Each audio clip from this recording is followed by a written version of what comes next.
Hello and good afternoon, everyone. Welcome to our webinar. We have a poll up, so as you enter, please feel free to let us know who's here so we can make sure we include information that's pertinent to your sector.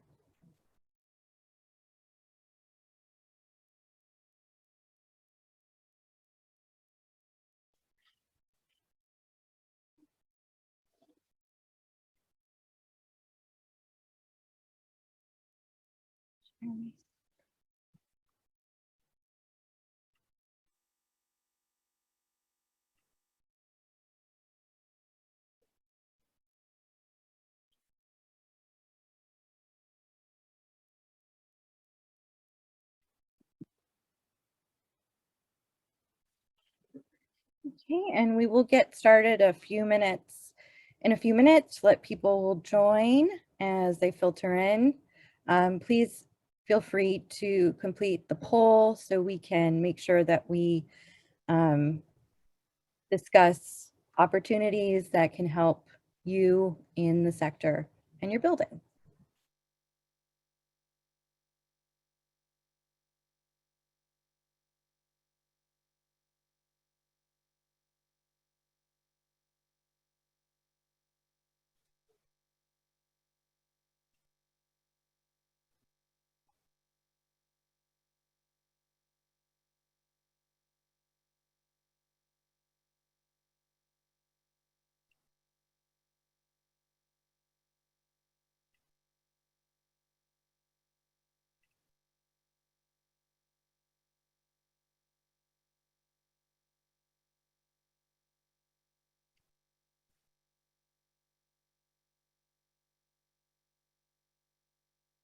Welcome everyone who's just joining. We are going to get started in a few minutes.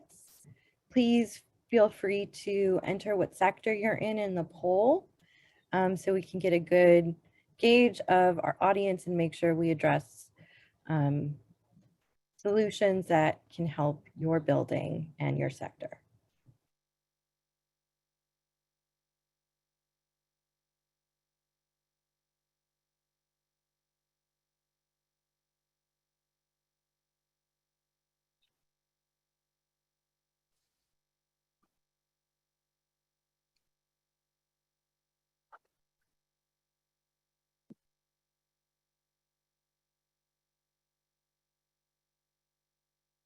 Okay, we will give a few more minutes for people to roll in. Looking to start around 12:04.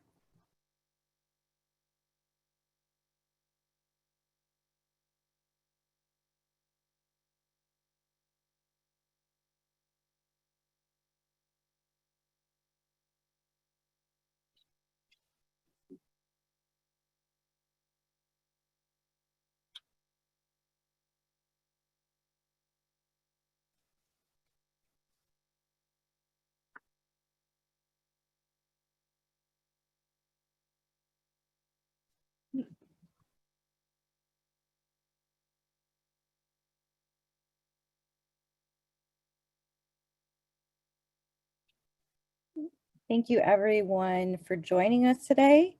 We'll get started in about 1 minute. If you haven't filled out the poll, please feel free to add what sector you're joining us from so we can make sure that we get you some resources.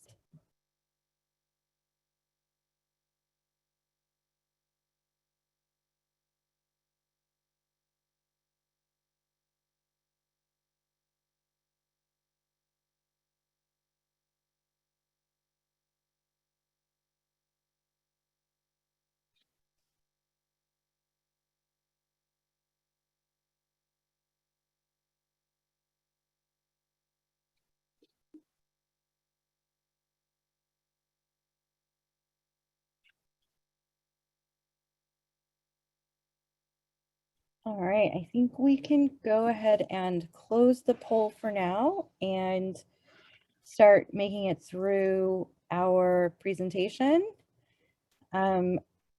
First and foremost, we want to thank our funder, LADWP, and are very excited to have them on today's webinar as well.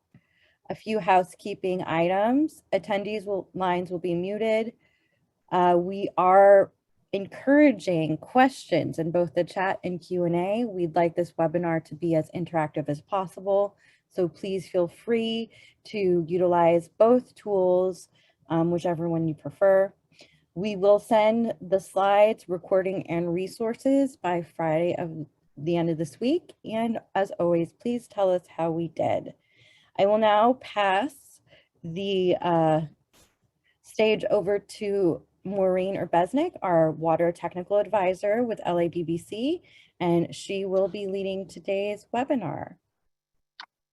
Thanks, Monterey, and welcome everyone to our July webinar, Drought Mitigation Solutions for LA's Commercial Business.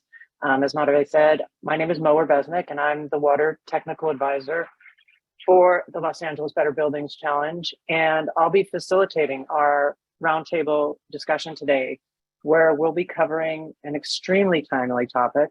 I don't know if you've heard, but we're in a little bit of a drought situation. Haha, but all joking aside, water is the lifeblood to Los Angeles. Without imported water, LA would not have grown past 500,000 people. It's essential to the health and viability of our ecosystem and our economy.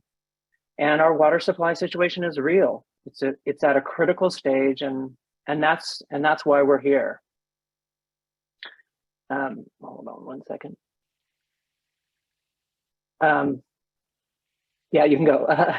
No, back. Just go back one slide. Yeah, thanks. You hear it almost daily. Multi-year drought, dwindling snowpack, vanishing runoff, intense atmospheric rivers, increased flood risk, extreme heat and catastrophic wildfires, dead bodies in rivers, another one yesterday. We're getting to know these conditions all too well. Our world is quickly changing, and this impacts how you manage your buildings and how you do business. The water restrictions that you'll face in the future, potentially limited allocations and limited use, and the price you pay for water. The issue is not going away.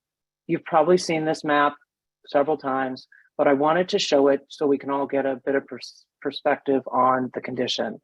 As you can see, nearly all of California is in a severe or extreme drought. All the major reservoirs are at less than 50% capacity. And predictions for the next year are La Nina, another dry year. So this is a drought like we've never seen before. We're in the third dry year with record low precipitation. We usually average 15.2 inches per year. And over the last 3 years, we've only received 5.6 inches on average. January through March had the least rain and snow on record. And snow melted and evaporated at an unprecedented level. This year we got 70% of the snowpack, which doesn't sound bad, but 0% ran off into the rivers for our communities to use. And they're calling it aridification. We're becoming a more arid, drier, and desert-like region. This all seems like doom and gloom, but there's also tremendous opportunity. Addressing your building's water use is one of the largest untapped opportunities for substantial utility savings, and also putting you ahead of your ESG curve. So by upgrading your facilities now, you'll be mitigating your budget from future price increases, and you'll ensure the availability of incentives that may go away if efficiency becomes mandated. And you'll also reduce operating costs now. So the projects and measures we'll be talking about today make complete economic sense. Most have a payback of 1 year or less, many times immediately. And we've got lots of help for you. Today, MWD and LADWP, to our speakers, will review their incentive programs. And LADWP also offers cooling tower assessments and an evaluation of your cooling tower operations and efficiency. And here at LABBC, we provide 360-degree support. We can help you do a high-level assessment of water use at your property, connect you with vendors and obtain bids, evaluate return on investments, and navigate the multiple incentive programs and help with applying for those incentives. Our goal is to get projects done as soon as possible. We need immediate and long-term water savings. We've set a specific goal to drop 100 million gallons per year by implementing 100 cooling tower water efficiency upgrades, and we need your help. Next slide.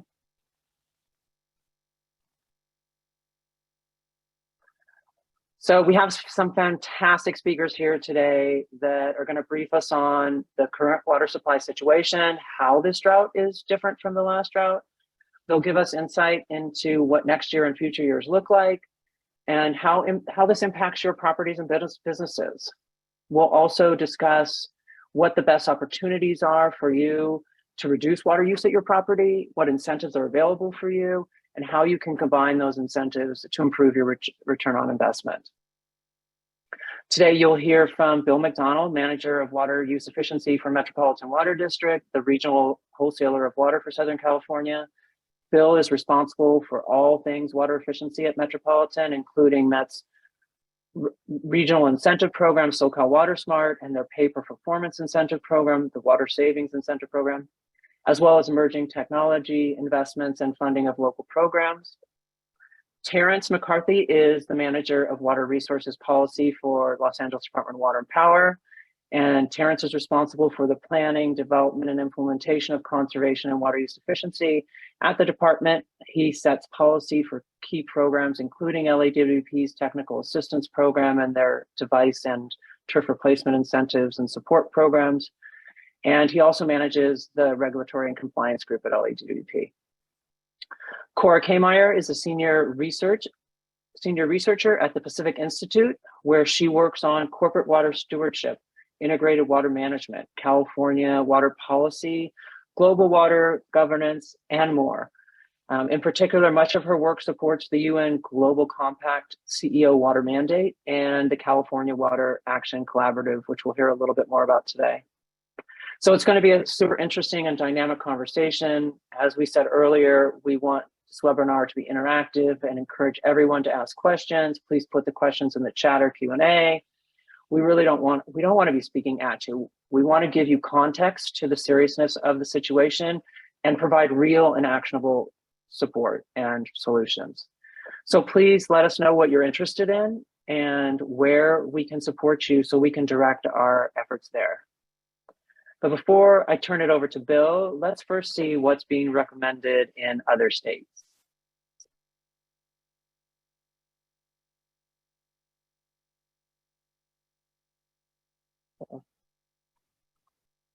Of Utah in response to drought conditions there just last year. We need more rain, and we need it now. We need some divine intervention. That's why I'm asking Utahns of all faiths to join me in a weekend of prayer, June 4th through the 6th. By praying collaboratively and collectively, asking God or whatever higher power you believe in for more rain, we may be able to escape the deadliest aspects of the continuing drought. Wow. So Bill, is this the crux of MWD's plan? I can't believe I'm following that.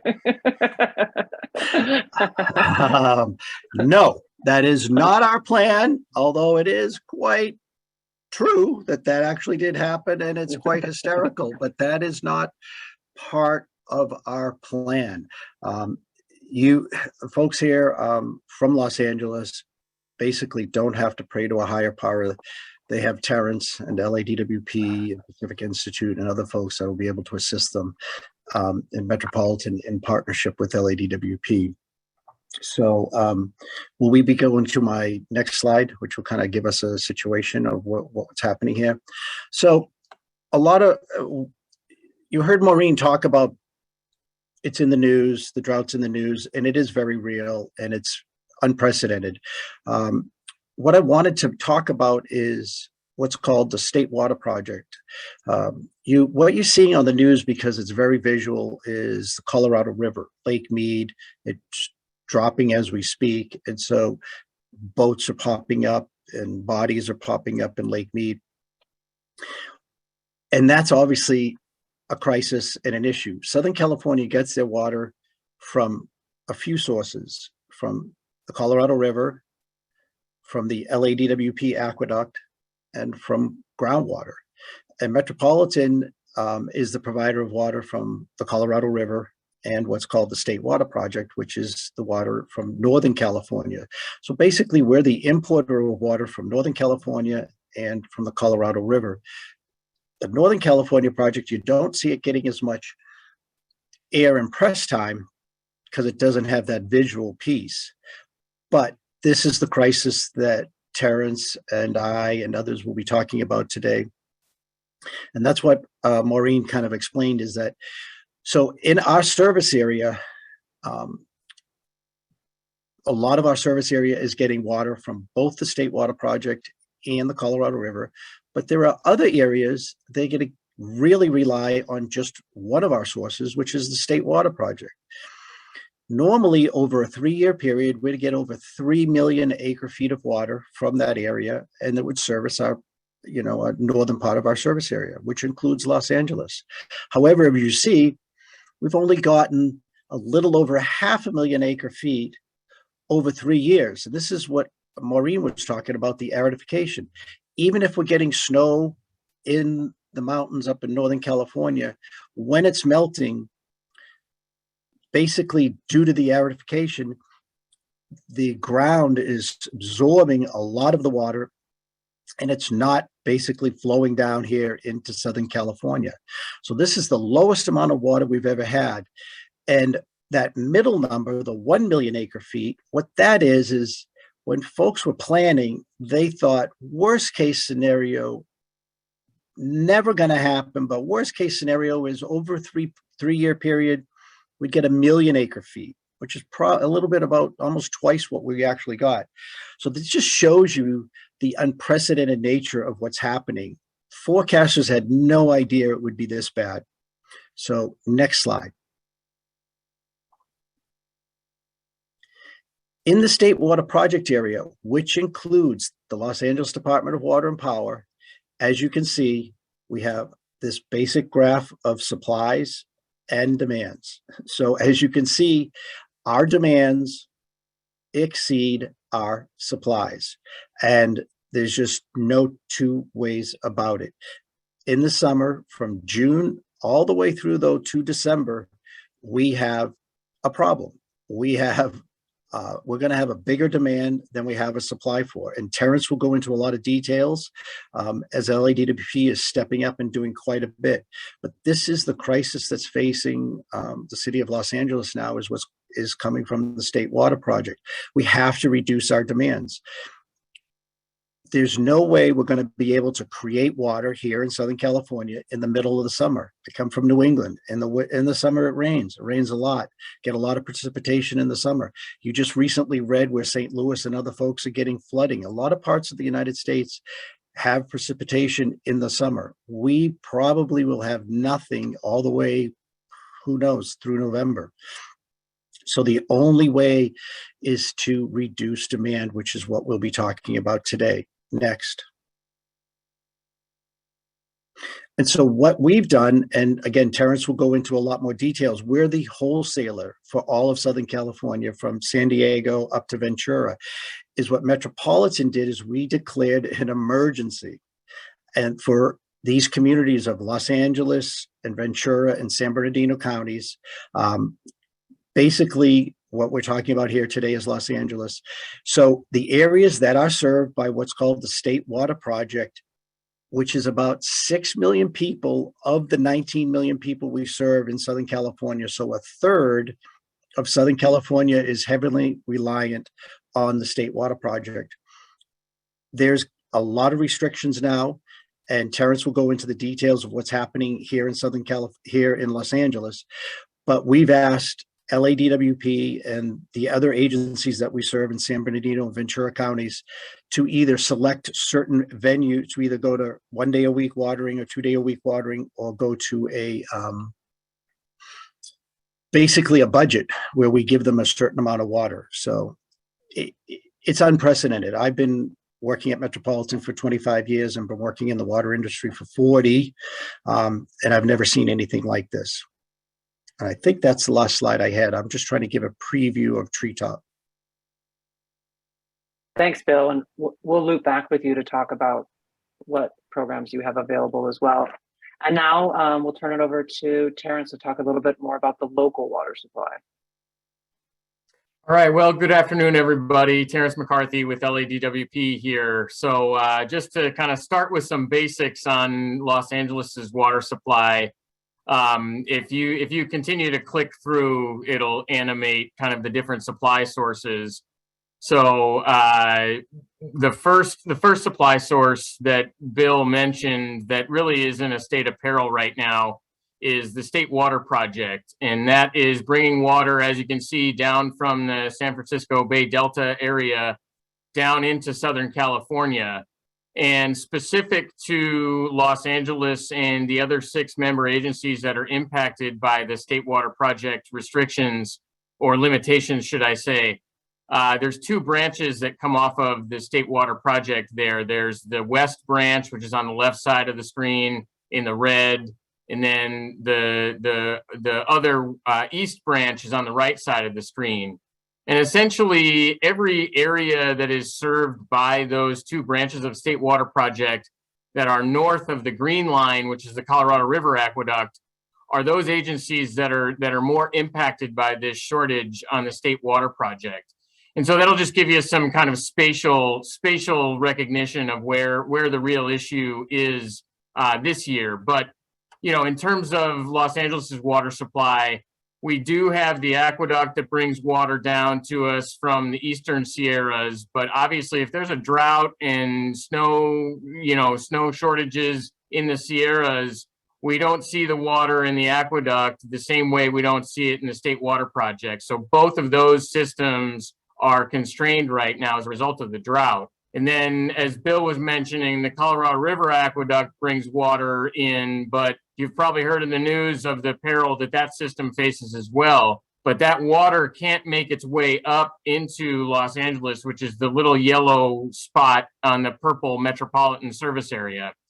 So those are the 3 imported supplies we get water from. And then we also have local groundwater, stormwater capture. And then, you know, the focus of today's discussion is going to be on conservation, but then we also have a recycling program that's more of a long-term resiliency program to mitigate some of these impacts from drought and you know, limitations from imported water supplies. Next slide, please. So Bill talked about this a bit in terms of 3-year averages and everything, and how the Colorado River system is getting a lot of the news. But along the state system is really where we've seen over time extreme limitations or extreme variability in the water supplies that are coming from the State Water Project. And so every year the state allocates a certain percentage of the capacity of the State Water Project to the contractors that get water from the State Water Project. And the graph on the left shows from 1980 to 2000, there was very little variability, and it was really reliable, where we had close to 100% allocations coming from the State Water Project. As we went into the 2000s, we started to see some moderate variability in, you know, additional years where we saw lower allocations coming, but, you know, we're still able to maintain with those lower percentages that were coming from the State Water Project. In the past decade, however, we've seen huge variability where we have, you know, higher percentages in 1 or 2 years, but then the rest of the years are at least lower than 50%, if not almost to 0%. You'll see in 2014 and 2021, as well as 2022, you know, we've had 5% allocations on the State Water Project. And this year has been significantly short because they've limited supplies to just health and human safety water. which is essentially the water needed for agencies to survive, which is how dramatic it is. It's based on 55 gallons per person per day, which is the limitation. I'll get into that a little later in the next slide, but you also see the images here taken from San Luis Reservoir and Oroville Reservoir. This was back in September and August of last year. And you can see how low the levels were. And, given what Bill referred to and Maureen referred to as well, even though we had a pretty good snowpack, none of that water, at least a minimal amount of that water showed up to these reservoirs. So we're dealing with, shortages on some of these largest reservoirs as well as other reservoirs in the system. And so it's really causing an issue for us in trying to meet the demands of the city while we have these limited supplies available coming from our imported sources. Next slide, please. So what we are facing in the 6 member agencies from Metropolitan is a emergency water conservation program or plan that they provided to deal with that health and safety water. And what they provided was 2 options that agencies could choose from. So one option was to go down the Path 1 route, which would require member agencies to go to 1 day a week watering starting June 1st, or face a penalty in the water they purchase from the State Water Project. And so that was one option, with the potential of later on in September or December, going different paths, going to 0 day watering, or even to the volumetric limit that was required for Path 2. Path 1, you were not constrained to a volumetric limit. However, you had to have that 1 day watering and also have some form of enforcement of that in place by June 1st. And so half of the member agencies went the Path 1 route. The Path 2 route from June 1st set volumetric limits as to how much you could receive from the State Water Project without receiving penalties on acre feet purchased from State Water Project water. As long as you stayed within that monthly volumetric amount, you wouldn't face those additional penalties. And if you click one more time, those penalties were $2,000 per acre foot if you exceed this volumetric limit. Now, the option with Path 2 allows you a little more flexibility in terms of what you can do. And so the member agencies that committed to Path 2 did have options, and LADWP did choose Path 2. And if you go to the next slide, we can talk about some of the operational changes that we made in LADWP to address the staying within the volumetric limits from the State Water Project. So we do receive Colorado River water, but you'll see here on the graphic on the right on the map, that water only makes it to our East LA area and to the harbor, and it doesn't make it very far west into our system. But we did make some operational changes to allow for more Colorado River water to flow west so that we weren't drawing so much from State Water Project water, and it would provide more State Water Project water, not only for later, but also for additional agencies that are purely State Water Project dependent agencies. We also adjusted some of the treatment operations we had with our groundwater wells to maximize the amount of groundwater we could pull out of the ground in the San Fernando Basin. The biggest option, though, that we relied upon was the confidence we had in our customers to respond in terms of water use reduction and demand reductions to be able to fit within that volumetric limit. And so what we did in tandem with choosing that Path 2 on June 1st, we also went to the next phase of what we call our conservation ordinance or emergency water conservation plan for the city. And so if we go to the next slide, I can walk you through some of the things that are incorporated in that ordinance. So phase 1 is our permanent restrictions that we've had in the ordinance since 1990. Many of you are probably familiar with this just because it's been in place for so long, but it was a good reminder to remind folks of what those restrictions were on June 1st. to make sure they were complying with it. And that, like I said, that's been in place since 1990 and has kind of become a way of life here in Los Angeles. If we go to the next slide, I can explain in phase 2, we had limited outdoor watering to 3 days a week, and that was in place since 2009. And so that had saved a lot given the last drought we experienced, and even back to the 2009 era when we had a similar allocation plan for those imported water supplies from Metropolitan. So then on June 1st, we went to phase 3, which dropped that days of the week down to 2 days a week, because we didn't want to go straight to 1 day a week because our customers had saved so much since 2009 and continued their efforts and brought down our per capita usage, by 20% just between 2014, 2017, and even more than that beyond 2017. But this called for additional measures to be put in place to stay within that volumetric limit. And so we went through that and had a pretty extensive outreach campaign to inform people of what the changes were. And if you click one more time, we came up with a nice little tagline of twice as nice, and then also had this nice graphic to show the schedule for irrigation restrictions. So there's our twice as nice, and we brought back the drop. The drop is a familiar figure for people during the past drought, and it really kind of emphasized the need to remember those efficient uses and behaviors that we did back in the last drought. So then if conditions don't improve and the volumetric limit isn't enough, we do have additional phases in our ordinance that we can go to 1 day a week watering with additional restrictions that save additional waters by washing vehicles at commercial facilities. And then phase 5 is no outdoor watering, which we hope to never get there. While we are not praying for rain, we are hoping for rain. And I know my likeness to I think that was the governor of Utah is a little bit scary, but I am not praying for additional water because we're confident that customers like you can help us reach the goal of staying within those volumetric limits. So I think that is the last slide that I had. So thank you. Terrence, 2 questions.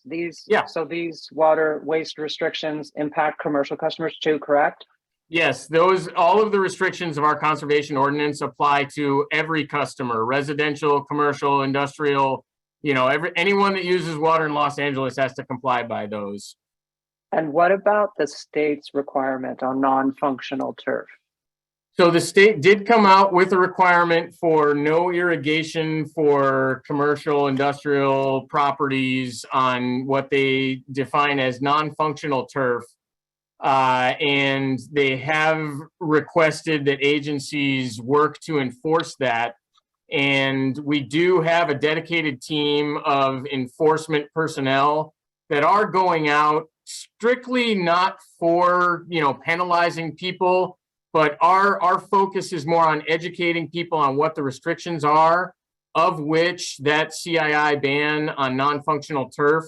We try and provide information on it. However, the definition of non-functional turf is still subject to some interpretations. We are working with the state to try and better define those listings of what they consider non-functional turf. But our enforcement crew is primarily focused on enforcing those permanent restrictions and, the phase 3 restrictions as well. But also we work to educate our customers on, what those restrictions are, and also all of our incentive programs to help customers save beyond the restricted uses.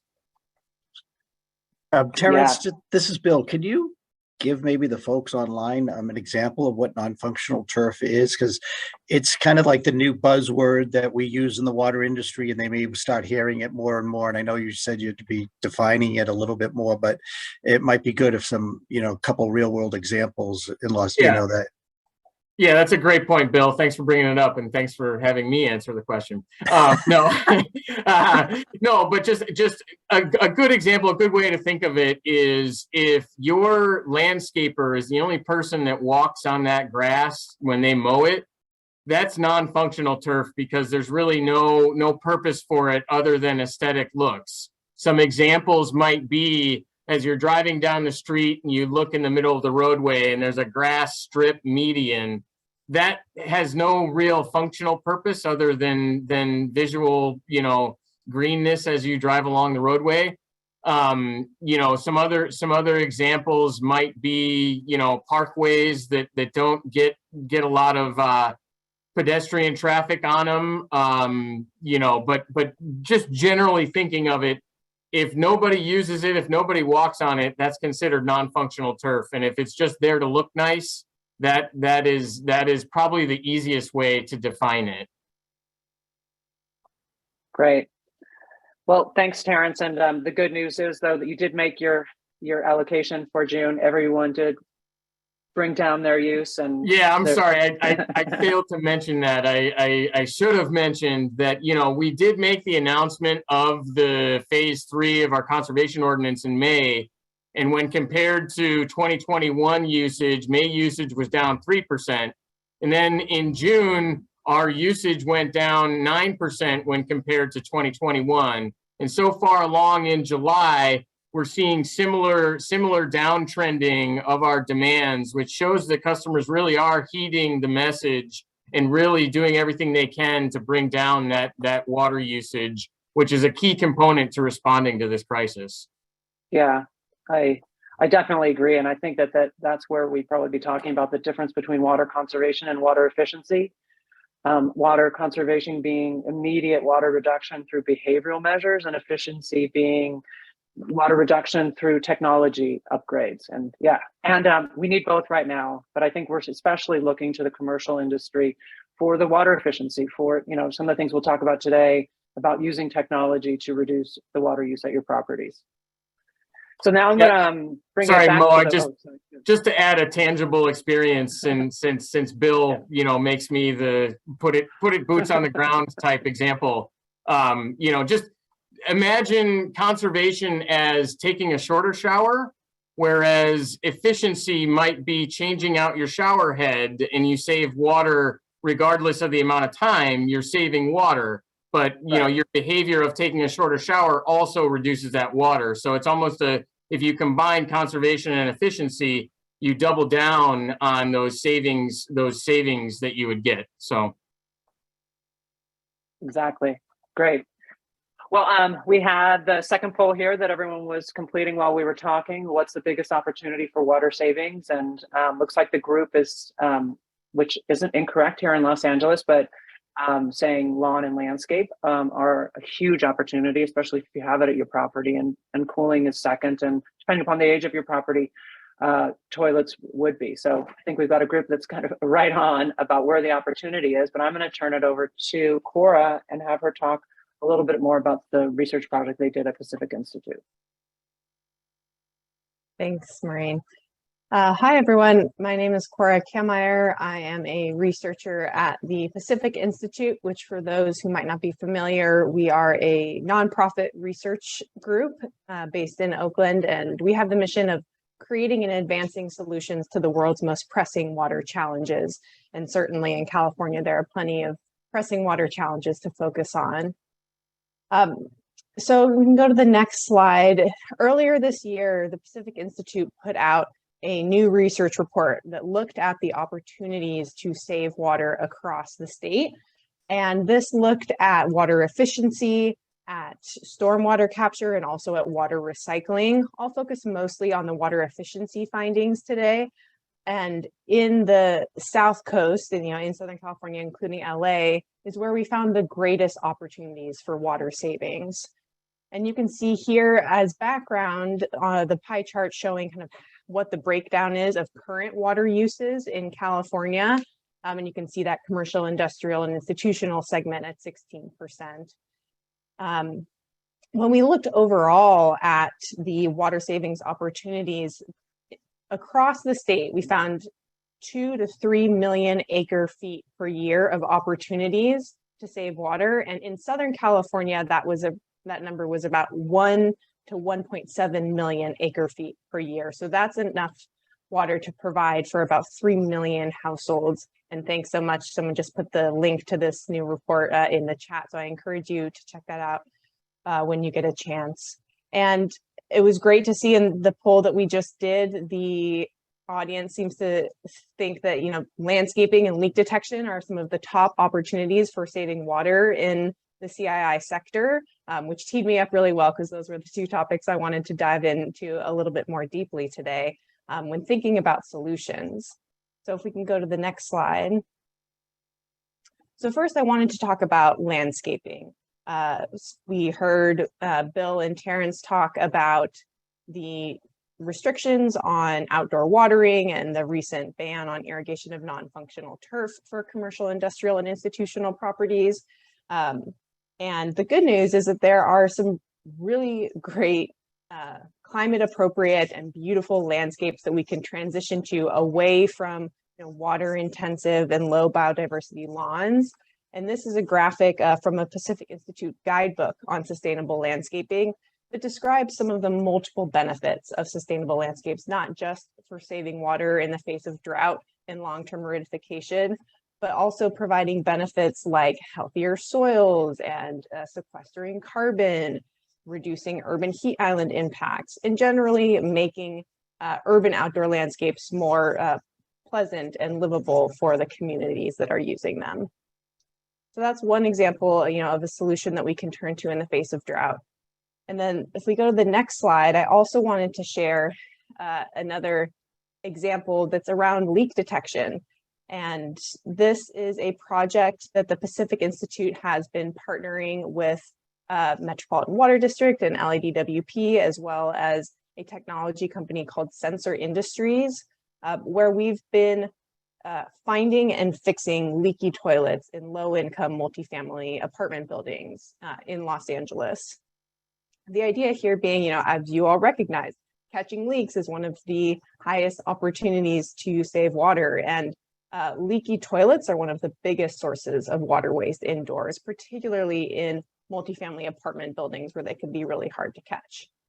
So we've been working with Sensor Industries to deploy their smart sensor technology that allows for real-time remote identification of toilet leaks. And this has been deployed now in several locations throughout Los Angeles. And just last month, one of our pilot projects at MacArthur Park Towers was recognized by LABBC, receiving the Water Innovation Award. And that project is owned by Retirement Housing Foundation, which is a nonprofit housing group that provides housing for low-income seniors. And at that building, MacArthur Park Towers, we installed 183 sensors. And since installation last summer, we've now saved over 1 million gallons of water, reduced overall building use by 25%, and saved the site over $10,000 in water bills. So this is a fun success story that can really demonstrate the potential for, something that is small and unnoticeable like leaks. Catching those and fixing them can really save a lot of water and money for multifamily buildings. So with those two quick examples, Mo, I think I will hand it back over to you. Wow, that's an amazing production results. 25% reduction. That's incredible. Yeah. So next slide. Well, and then maybe just bring Terrence and Bill back up. What I wanted to do was maybe sector by sector, knowing that the majority of our audience is really multifamily and office buildings, is talk about where the largest use of water is, where the biggest opportunities are in regards to measures and projects, and then talk about too what available programs. So when we're looking at multifamily, the majority of water use is plumbing, for sure. A lot of people have already done their shower heads and faucets. Oops, there's a typo there. So toilets, if you have an older building, 2010, built before 2010, are probably your biggest opportunity. Leaks, we estimate 15%, but as Cora said, depending upon the condition of your building, maybe you're looking at it, with potential reduction of 20 to 25%. Clothes washing 15 and dishwashing 2. Terrence, can you tell us about some of the programs that you have available for multifamily customers? Yeah, sure. So, our programs for multifamily, in addition to the regional incentives that are provided through SoCal Water Smart Metropolitan Water District, those are kind of, if you buy it, replace it, and it qualifies, you get some pretty generous incentives. Like, for toilets, we're providing up to $300 for toilet replacement in multifamily facilities. But then also, previously in past years, we've had a partnership with the gas company where we partner with them and do a retrofit program, direct installs for everything from shower heads, faucet aerators, and we've started to include toilets now. So you can get kind of the best bang for your buck, one-stop shop, to have a contractor come in, replace all of those items in, as well as additional items in your property for multifamily properties at no cost. And, you end up saving immediately on your, utility bills as a result of that. And it's really worked out well to implement that across our multifamily property customers in our service territory. That program during COVID had to take a break because of obvious reasons, but we're looking to restart that in the next month or so with the gas company. And that will provide an opportunity for customers to kind of do a one-stop shop, like I said, to touch base and go in there to get direct installs done. For our commercial side, we also have some commercial direct install programs available that could definitely do some change outs for commercial properties of not only water efficient measures, but also energy saving measures. So there's obviously qualifications for all those programs. The multifamily program with the gas company, I think, you obviously have to be a customer of both SoCal Gas and LADWP, but I think it's also 5 units or more for multifamily properties. But I think there's a link that should be coming up or shared later about that SoCal Gas program. We also have our technical assistance program that is a customized program for commercial customers, industrial customers, institutional customers, that if you don't see something on the suite of menu options from the regional program, the incentive program, you can take part in our technical assistance program, which we recently increased the maximum project amount that we would share or that we would provide for incentives to $2 million.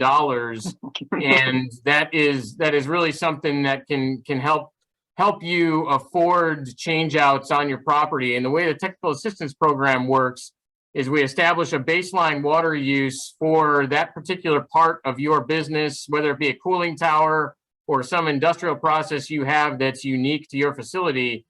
Then, we do a baseline measurement, and then once the improvements are made to improve the efficiencies, we pay you for the water saved beyond there, and then future projections of what those water savings would be. We also recently incorporated the pay for performance. And so even if you don't do a capital improvement, but just kind of change how things are operated and save water, we'll pay you for that water saved just by changing your operations or hiring a company to do something that saves water that may not require such a capital investment. So as Mo mentioned before as well, we are currently doing free assessments for your properties to identify, opportunities for not only the technical assistance program, but other regional measures like toilet replacements, urinals, et cetera, that you could participate in. So, it's easier for you to identify those areas for savings.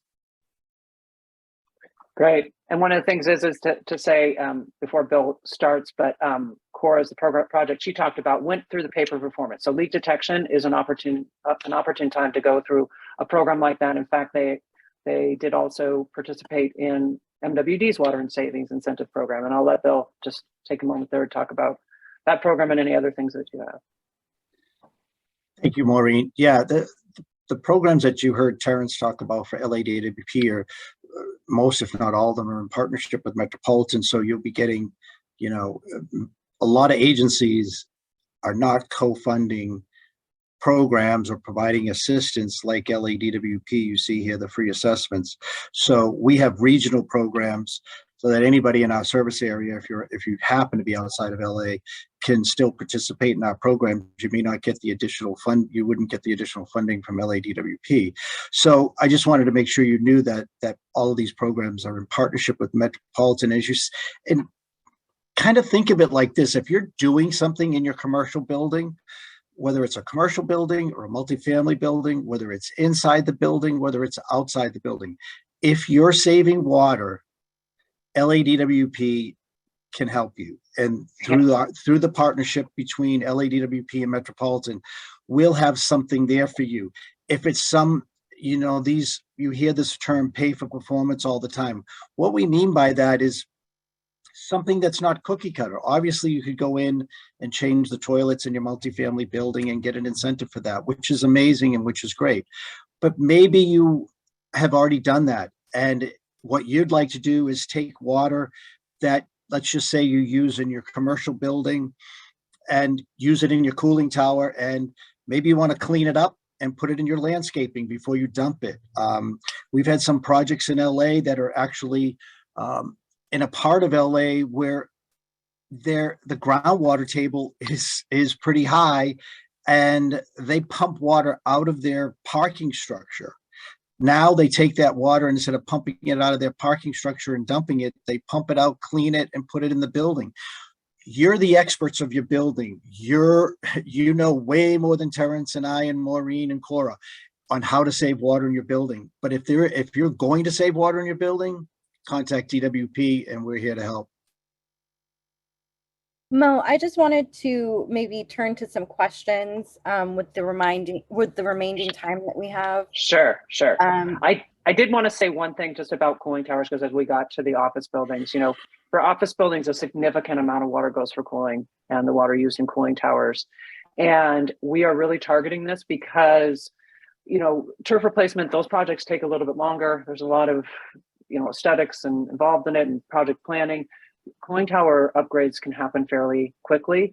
And right now, LADWP is focused on cooling towers in the commercial sector and tripling their incentive right now for a temporary period of time if you improve the operations of your cooling tower.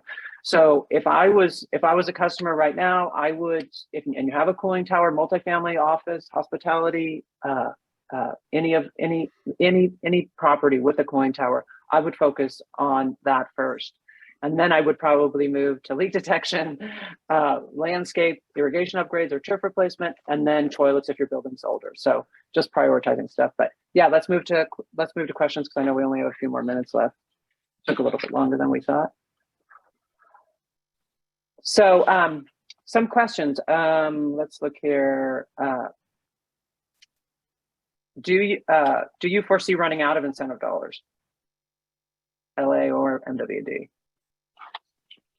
Terrence, so I think for us, you know, we will continue to incentivize water savings, you know, as long as we possibly can, and our program is funded in portion through the Metropolitan incentives as well, but also through a component of our rate structure where you know the high users will help, you know, incentivize reductions, or incentivize the conservation program, I should say more simply.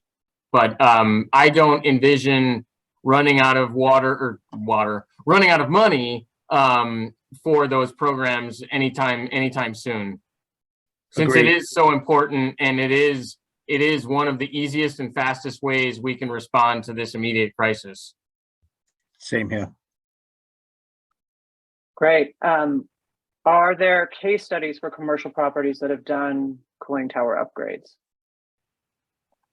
Yeah, we actually have in our urban water management plan, we have several case studies, not only in our most recent one in 2020, but we can definitely pull that out and provide it for review to kind of see how they did it, what they did in terms of their cooling tower upgrades. Because there's, like Maureen was saying, there's a million different ways you can save water in your cooling tower. And so, there's just a few examples that would give you ideas. But like I was saying before, that free assessment, we'd be more than happy to come out and talk with you about what you can do and what is possible. Yeah, and I would build on that in that LABBC has several case studies. City Hall East, where they did electrochemical upgrade and are saving 1.2 million gallons. Kaiser Harbor City is doing deionization and they're saving 2.5 million gallons a year. Some other projects are Westfield, Topanga, and Century City, saving each over 1 million gallons a year through what I call water softening on, or zero bleed water softening on steroids. And we just have numerous other ones. Great. I think I'm going to segue to the resources, mention a few before we close to make sure that we are on track. We will be launching, LABBC will be launching the tech directory. It is live now. The technology that Cora mentioned as the case study for saving a lot of water and meaningful utility bill reduction is in this tech directory, along with many other water technologies, including some cooling tower and much more. So the technology is there, the incentives are there.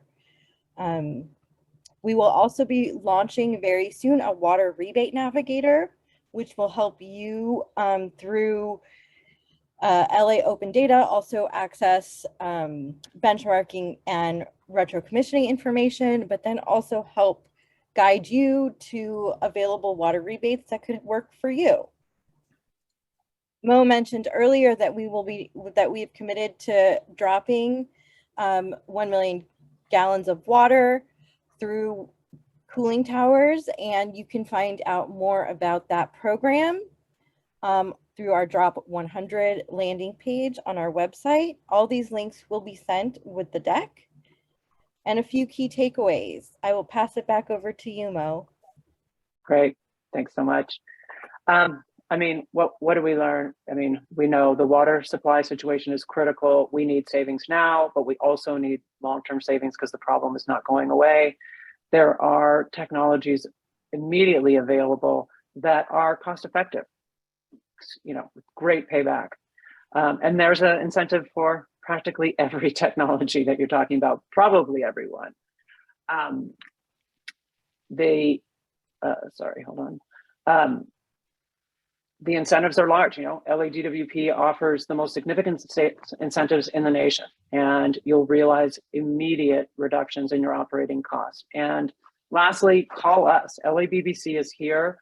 That's what our job is to do, is to help you, to guide you through project identification, evaluation, finding vendors, getting bids, doing ROI analysis, and obtaining the incentives. So we've got a last poll question here about where you would like all of us, Met, LADWP, and LABBC, to help you. Education and assessment, do you need help with financing? Is cash an issue? Technical assistance, vendor resourcing? Let us know. And we will also provide our contact information in the follow-up, so you can send us an email, give us a call. We're committed to getting projects done, and we want to help you, but we need your help as well. Maureen, just to jump in, I see a question from Ryan about synthetic turf, and the answer is correct. Why we don't rebate on synthetic turf? Yes, it would save water, but it has no environmental benefits. So that is, as you state, that is the answer. But there's lots of resources for turf replacement on LADWP's website, and they pay $3 per square foot of turf removed. That's $2 of Met's rebate, $1 of LADWP's, and we are for sure looking for projects with the ban on watering of non-functional turf. It is an opportune time for commercial customers to look at their properties, see what's non-functional, and make a plan while you can't water it now. Put the mulch down and take the time right now to develop a plan to replant it with more climate appropriate plants and get paid to do it. Because if that in fact becomes a long-term, law, then the incentive is going to go away. And I think this couldn't be a more appropriate way to end it, because it's just exactly what we're dealing with now. But we never know the worth of water till the well is dry, and it's getting low. It's not completely dry yet, but we do know the worth of water. It's important to all of us, and we all need to do our part. So thanks everyone for joining today. If you have further questions too, just put them in the Q&A again, and we'll follow up personally. Great. And thanks to our speakers today. Thank you, everybody. Thank you. Thank you, everyone. Have a great day.